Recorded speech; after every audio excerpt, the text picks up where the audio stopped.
need to end. It's ruining families. It's ruining small businesses. It's not even about the vaccines. These truckers are fighting for all of Canada's rights, and enough is enough, and it needs to end. There's so many people suffering because of this pandemic, and COVID is not going anywhere. It's here to stay, just like a flu, just like the cold. It's here to stay. So it needs to end. So what these truckers are doing is very, very commendable, and I support them 150%. We're so proud to be Canadian right now. We have our USA friends from the South helping us, and it's about time we've both united again, and it just feels so good. Well, the mandates and stuff are all illegal, against the law. We just need to take our country back. Enough is enough, right? 14 days flatten a curve, it's almost 2.5 years later. So too much. Freedom! 6 months ago, they said 75% vaccinated will reopen. It's 90% vaccinated. It's time to reopen. Yeah. Time to reopen Ontario. Right. Enough is enough. We want freedom for ourselves and for our children. For the world. And for everybody. Right. Every day they cross the border. Bring us our goods and services every day. Mandating vaccines on truckers is wrong. On anyone. Inflation is through the roof. Yeah. Inflation is through the roof. And it will continue to increase if they keep the mandates on the truckers. Okay? We need our truckers, we need our food, we need our kids to go to school.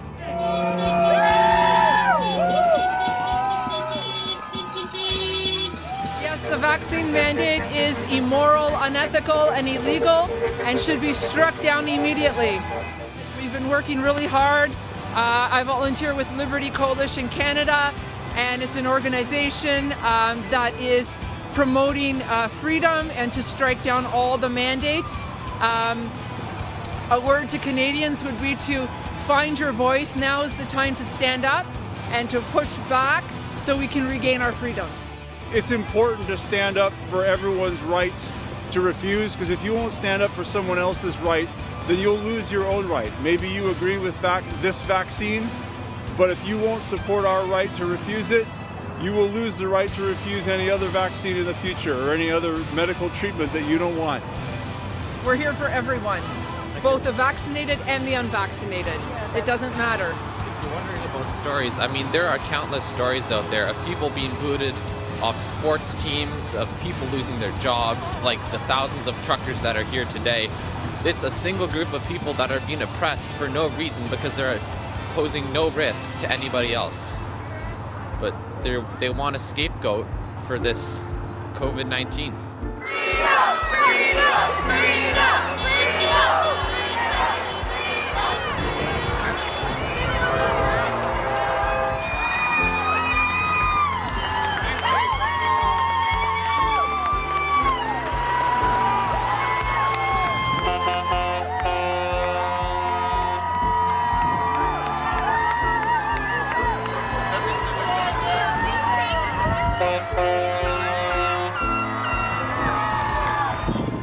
I don't care about the cold.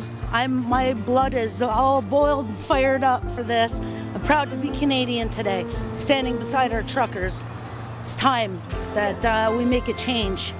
We've had enough. The Canadian people had it. This is our right to choose, and it's time to step up to the plate and fight back. And that's what us Canadians are doing. And this has gone worldwide now. Yeah, we have had it.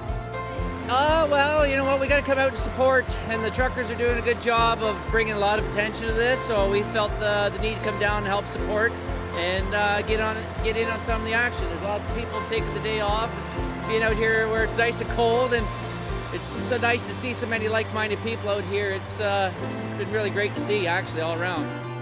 It's more the fact that I think the more people that understand that not everybody is compliant in this, not everybody agrees that these should be mandated, not everybody agrees that vaccines, this particular one, in fact, is a good thing. So when I see more like-minded people out here that have done their own research, done their third-party stuff, and realize there's something going on here that, you know, we need to have more attention brought to it, I just couldn't sit at home and not partake. We needed to get here and help. The mandates, I think, are awful. I'm not anti-vaccine at all. I'm up to date with all my other vaccines. I don't feel that this is a vaccine. This is a shot. There's enough question marks around this thing and the mandates that are being pushed on us that I am not in all support of. A lot of my friends and family are, but I am not. And these mandates, I think, are awful. Like, I thought we lived in a free country up until a short period of time. It used to be my body, my choice, and now it's no, it's our body that we're going to put into whatever we want. And that's not the Canada I grew up in, and I'm not in support of that at all. Yeah, it's a very cold day, but I think it's worth having fighting for our freedoms, no matter how cold it is. It's for our kids. It's for the future of our children. The mandates are horrible. I think it's the worst thing that Canada's ever done to their people in recent history. I support the truckers because the future for our children. You know, our children need to grow up in a free world, in a free society where they can express their own feelings and not be mandated to follow the government's tyranny. I'm actually very proud. I'm very happy how many people showed up. It actually brings a tear to my eye to see how many Canadians actually support this. The mainstream media tells you it's only about 20% of Canadians supporting this cause, but I think there's maybe 5% that don't support this cause, because we see the reactions across the country of people on every overpass, on the side of the roads. You can see here, there's thousands of people here, and it's incredible. I'm very proud to be a Canadian today.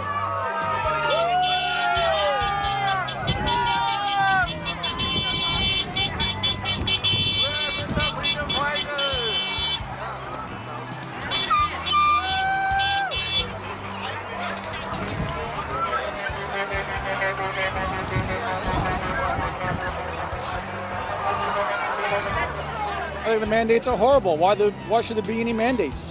Why should they mandate what stores we can go into? Why should they mandate why we need to wear a mask everywhere we go? Why should they mandate how many people I can have in my home at any time? It's ridiculous. Now to come back into Canada, if you're non-vaccinated, well, for starters, you got to be quarantined for 14 days. It's going to hit a supply chain pretty hard. Yeah, you figure if you do one load out and then you come back and you got to sit home for 14 days, that's a lot of revenue lost, a lot of revenue.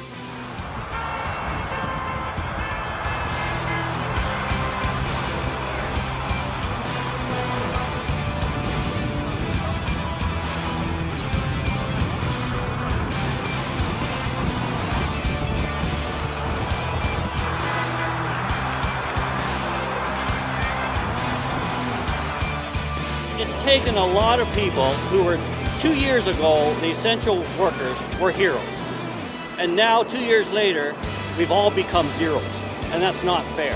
And the government overreach is just, he's gone too far. They have gone too far. They don't live in the real world like the rest of us. And we got to do something. And you got to change either, you know, we can't change the bureaucrats because we can't vote them in and out. But we can change the politicians. And if they don't get their act together, there'll be a lot of unemployment. And that's what I'm hoping for.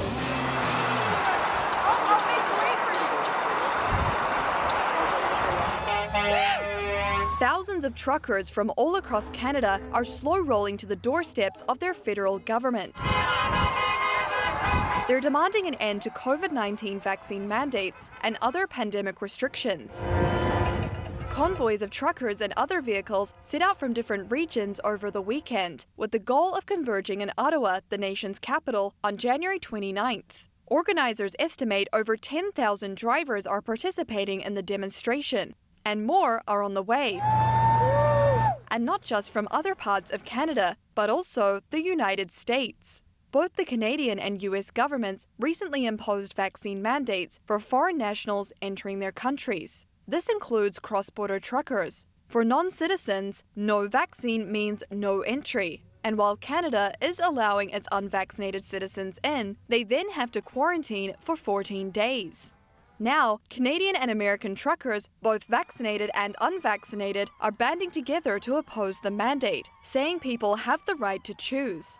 Organisers told the Epoch Times that the American truckers will meet at several points along the US-Canada border on Saturday, when the Canadian drivers arrive in Ottawa. Meeting points are located in Montana, Michigan, North Dakota, New York, and Maine. Meanwhile, Canadian Prime Minister Justin Trudeau on Wednesday night decried the views of the truckers making their way to Parliament Hill. The small fringe minority of people who are on their way to Ottawa or who are holding unacceptable views that they're expressing do not represent the views of Canadians who have been there for each other, who know that following the science and stepping up to protect each other is the best way to continue to ensure our freedoms, our rights, our values as a country. The Canadian Trucking Alliance has also said it doesn't support and strongly disapproves of the demonstration. Other critics have warned it could block roads. But the truckers aren't short of support. From videos posted online, it appears the drivers are being welcomed and cheered on in every town they pass through. In some cases, even with fireworks. A Facebook group called Convoy to Ottawa 2022 has over 700,000 members, and messages of support have poured in from over 70 countries. Numerous Canadians are expressing their gratitude to the truckers and saying they're placing their hopes in them to end the mandates. Many are also baking and making meals for the drivers. The Convoy's GoFundMe campaign, launched on January 14th, has reached over $6 million. Organizers say this money will be distributed to drivers to help cover travel costs and food. There's no official tally yet, but if the estimates are correct, these truckers could form the longest convoy in world history. According to the Guinness World Records, the longest truck convoy ever recorded was 7.5 kilometers long, over 4.5 miles. In comparison, the Canadian convoy from the west is said to be at least 62 miles long. A number of rally participants and supporters are saying that no matter the outcome of the demonstration, the feeling of unity sparked by the movement will stay. Grace Coulter, NTD News, New York.